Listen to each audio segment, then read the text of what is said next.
Arthur Adrian Meneses to introduce the Philippine Bill of Rights Section 4. Mr. Adrian, paso. Now we are reporting Section 4, or the no law shall be passed, abridging the freedom of the speech, of expression, or of the press, of the rights of the people peaceably to assemble the petition of the government for redress or of grievance. Ito guys is the freedom of speech na hindi dapat mawala sa mga media natin. Bilang media, mahalaga sa kanila ang kalayaan sa kanilang pagpapahayag upang magampanan nila ang kanilang trabaho. This right is expressed only as against of the government. Then content natural regulation imposed as a limitation of the rights. Content neutral converts the following: time, place, and manners in exercising the freedom. It is also subject to the test that may resolve containment to rights and liability. This test includes the following. The first test is the clear and present danger rule. This test is for limiting the freedom of expression. Continues to be the clear present and present danger rule. That words are used in such circumstances and are the such of nature as to create a clear and present danger, that they will bring about the substances evil that the lawmaker has right to prevent it. The second test is the dangerous tendency test. It is applied to detect wherever an act causes evil for a society. When a substantive evil is identified, it is not constitutional for a government to interfere. For example, in the US, speech having a dangerous tendency is seditious speech and is subject to punishment. And the last one is balancing interest test. A balancing test is any judicial test in which the jury's weight are importance and multiple factors in a legal case.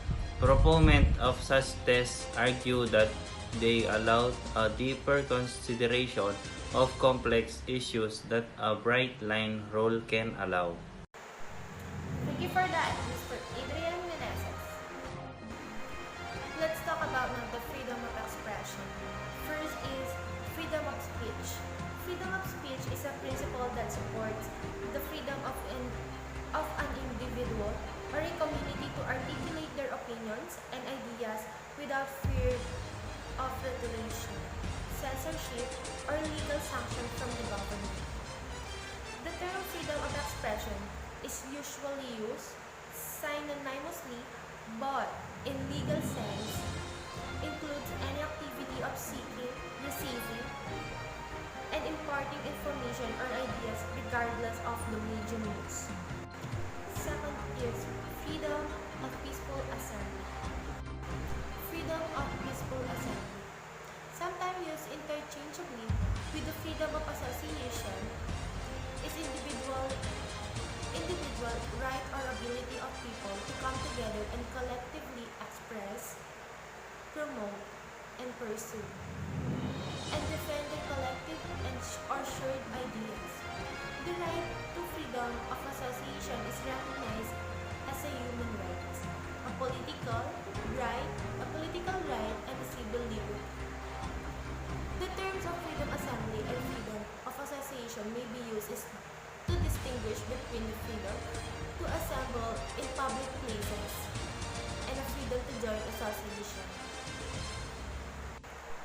Ang mga karapatan sa kalayaan sa pagpapahayag, samahan, at mapayapang pagpupulong ay pinagsama-sama sapagkat madalas silang magkakaugnay. Ang kalayaan sa pagpapahayag ay madalas na isang kinakailangan na sangkap ng mga karapatan sa kalayaan ng pagpupulong at pagsasama kapag ang mga tao ay nagsasama para sa isang magpahiwatig ng hangarin. Ang lahat ay protektado sa international at panrehiyong mga instrumento ng karapatang tao at itinuturing mahalaga sa panggana ng isang pluralistic at demokratikong republika. And lastly, the freedom of the press. Freedom of the press protects the right to publish information or opinions without government censorship or fear to punishment. Censorship occurs when the government examines publication and production and prohibits the use of material in find offensive.